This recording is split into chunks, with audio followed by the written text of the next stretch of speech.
and begin recording. Thank you very much for coming. Tonight's presentation is going to be with Carolyn Heatherly. We're real thankful Carolyn's with us this week after recovering from an accident last week. And she's going to be giving a presentation on the ARP retirement and benefits programs and insurance. And if you have any questions, as before, you can also chat. Or if you want to just turn your microphones on and just ask your questions as she presents this video. So at this point, I am going to be turning it over to Carolyn, and she will be bringing on the information. So thank you, Carolyn, for joining us tonight. Thank you. Hi, good evening. I'm Carolyn Heatherly, Human Resource Administrator. We're going to be discussing the ARP benefits. We're going to discuss the retirement and the insurance. Sitting the desk. Thank you. ARP insurance benefits. We have mandatory, which is life, death, dismemberment, dependent life, and long-term disability. We also have optional coverage. We have medical with Blue Cross Blue Shield of South Carolina and dental with Meritain and Dynamax Network.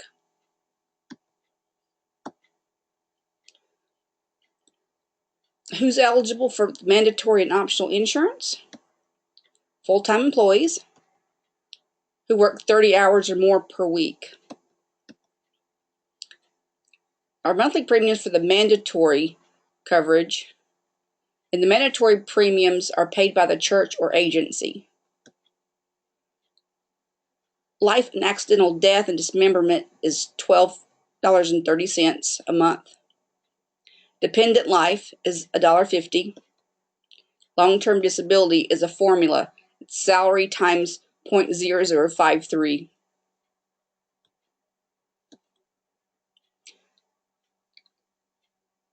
One of our optional coverage is medical. We're going to discuss the tiers and monthly premiums. We are covered through Blue Cross Blue Shield of South Carolina.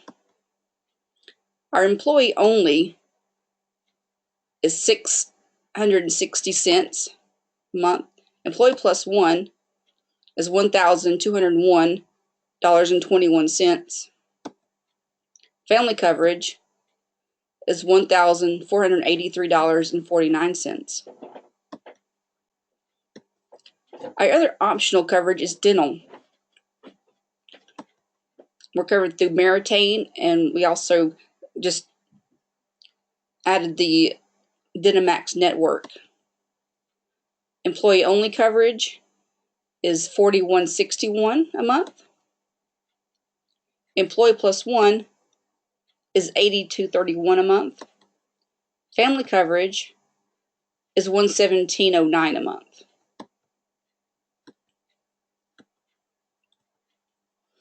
Our insurance enrollment process. We have an insurance enrollment pack that can be sent through the email or a hard copy through the mail. It's sent to the employee. It has the forms for our medical and dental coverage. And we also have the non-participatory waivers that have to be signed if you waive the medical and dental. The life, accidental death, and dependent life form and the long-term disability form is included. These forms are completed and returned to Central Services, and the employee is then added to the appropriate databases.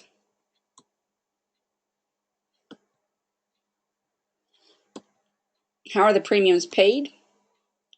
ARP Central Services sends monthly invoices to the churches and agencies. All churches and agencies must promptly notify Central Services of changes in staff. The changes that need to be reported are new hires, terminated employees, and changes in salary. These can be reported online to me at my email address, cyheatherly@arpsynod.org. We're going to go ahead and move to the ARP retirement plan.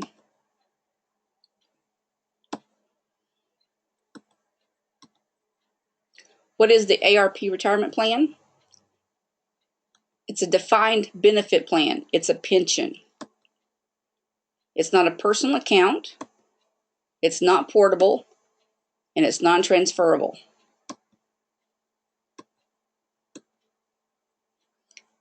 Who's eligible for the retirement plan? Ordained ministers serving under terms of call to an ARP church or administrative ministry of the church working at least 20 hours or more per week. A career missionary appointed by World Witness. A salaried employee of the Presbytery Synod agency serving in a supervisory capacity. Exclusions: employees of Erskine College and Erskine Theological Seminary. The retirement enrollment process. Central Service is notified of eligible participants. ARP enrollment packs are sent to the eligible participant. Enrollment forms and a copy of the minister's call, if applicable, is returned to Central Services within 30 days of eligibility plan entry date. The official entry date is determined and billing is set up for the church or agency. Changes in participants' earnings are to be reported to Central Services. They can be reported on the back of the invoices that are sent monthly as bills.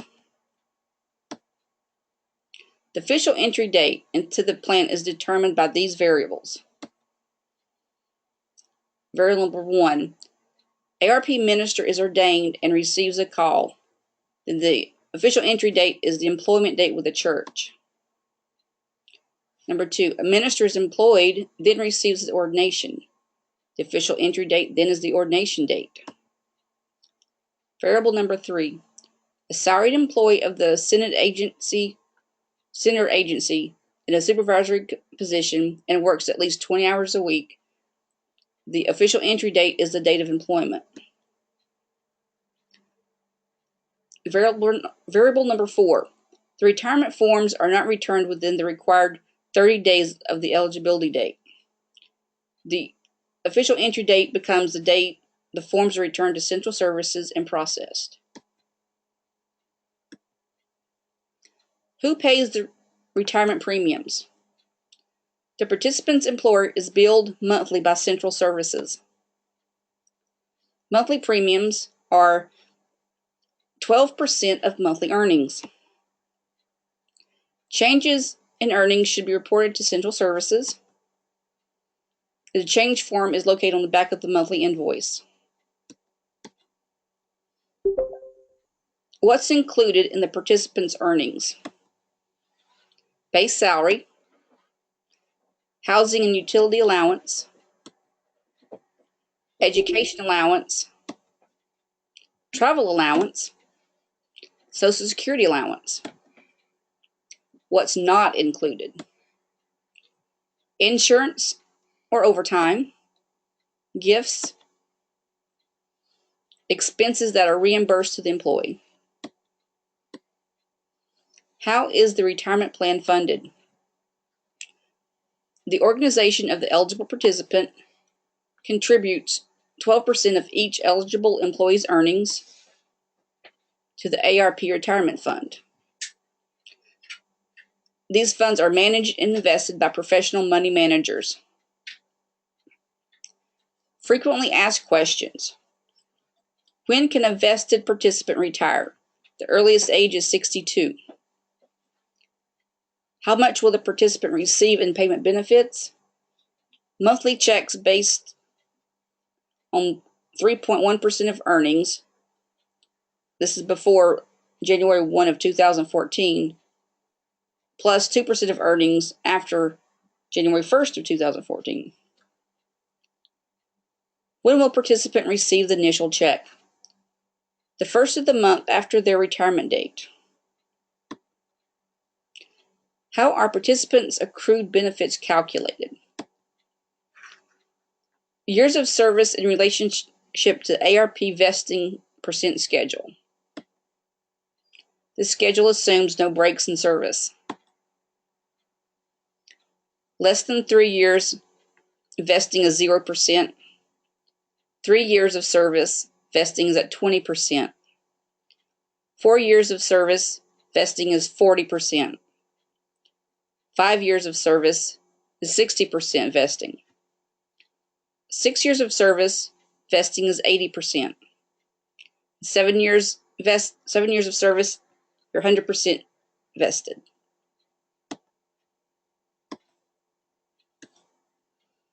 ARP retirement commencement process.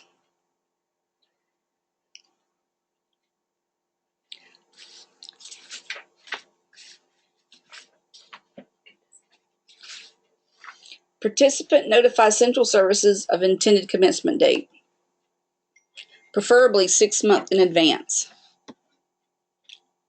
Central Services sends the participant Commencement Pack A. And in Pack A, there's certain forms that have to be filled out and returned. The pack's returned to Central Services. Central Services configures official calculations. Central Service then sends participant Commencement Pack B. And the forms included you can see to the right of Pack B. Pack B is returned to Central Services. Request for benefit commencement is sent to SunTrust. And the participant begins to receive the first payment on the first of the following month after the retirement date. Benefit election options. The default election is joint and survivor option of 50%. Individual life annuity option, which requires a spousal consent. Joint and survivor certain and concurrent option, 15 years, requires a spousal consent. Joint and survivor current and concurrent option, 10 years. This requires a spousal consent also.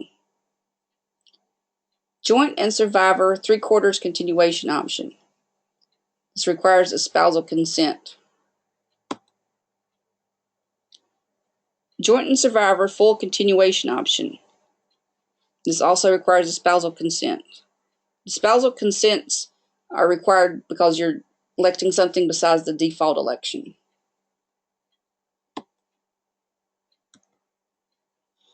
What benefits are available to the spouse if the participant dies before retirement? The spouse of an eligible, partially or fully vested participant who dies before retirement age is usually eligible for pre-retirement joint and survivor annuity, transitional income benefit, and a lump sum death benefit.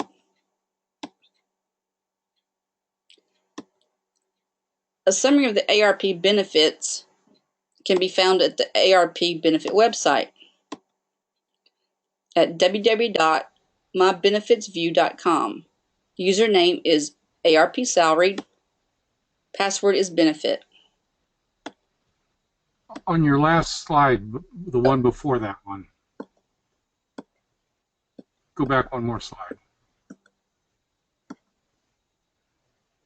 Are all 3 of those applied at the same time, or are they choices?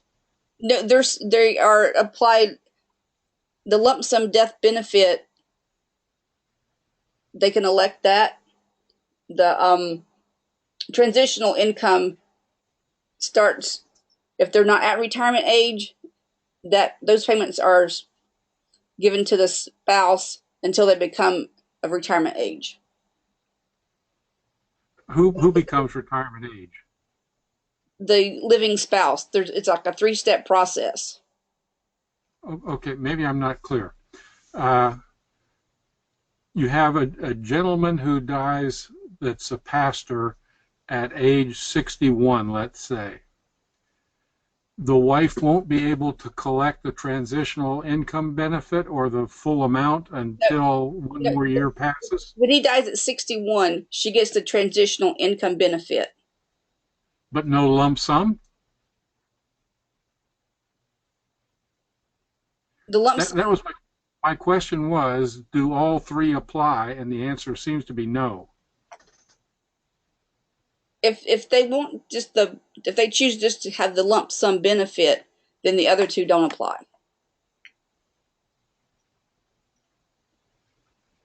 Okay, and when is that chosen?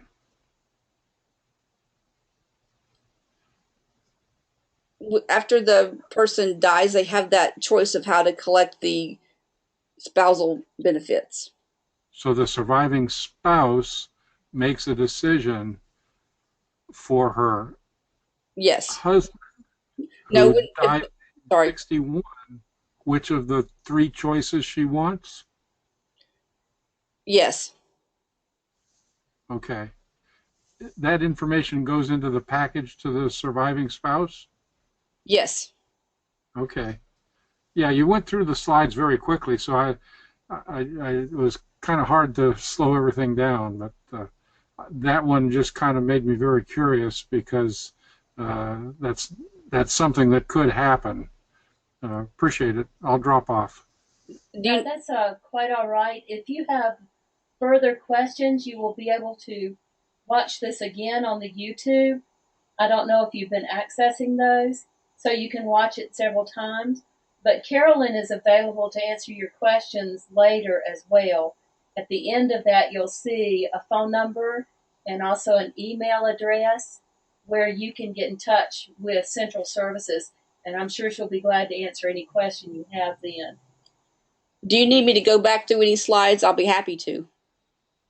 No, I plan to, once it gets sent, to look at those again, but your some of the little graphics on your slides were very small. That one that goes downward like a stair step, those had me squinting. Thank you for that. I'll address Yeah. that. All right. Thank you.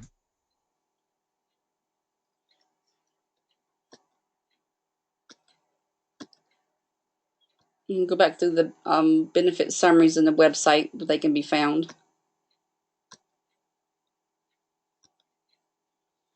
If you would like more information on topics presented in this webinar, or if you need the support from any employees of the ARP Central Service Office, please contact us. We are here to serve you.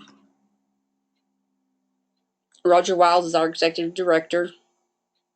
Cindy Scott, she's the Office Administrator. Leland Boudreau, Assistant to the Director.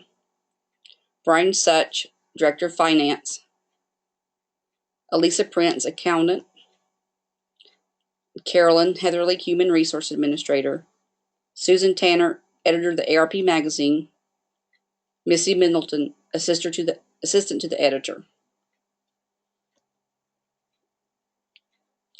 And this is the end of the presentation.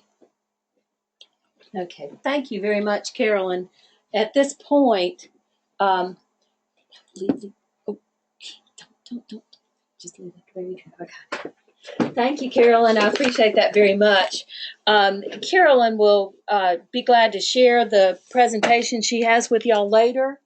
And if you have any further questions or anything wasn't clear, I'm sure she'll be glad to talk that over with you. I will be uploading this information to YouTube as well, and you'll see that soon. I think right now you're seeing a lot of different things on my screen, but I thank you very much for being a part of this tonight. Like I said, if there are further questions, please get back with us. We will have further webinars available in January. If you want more information about the one about risk and liability with Roger Wiles, where he'll be talking about legal issues for churches, then let us know that, and we look forward to serving you in the future. So thank you very much for joining us, and we wish you a good night.